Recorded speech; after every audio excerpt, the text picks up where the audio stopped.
તમને એક સાદું ગણિત સમજાવું. આ દેશમાં 1% લોકો પાસે અબજો રૂપિયા છે અને બીજા અબજો પાસે એનો 1% નથી.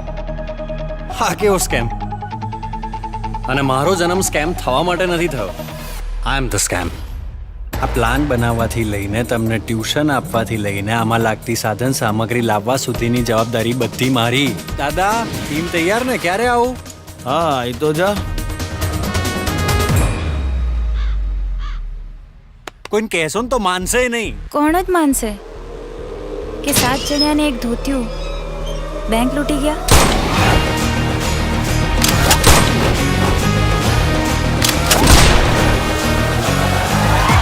અમને શીખવાડો, અમે ધાડ માર લઈશું. ધાડ મારવાની છે, મગમાંથી ફોતરા નથી કાઢવાના. જોઈ લઈશું. ક્યાં જો બે દાદા, બેંક લૂંટવાની છે.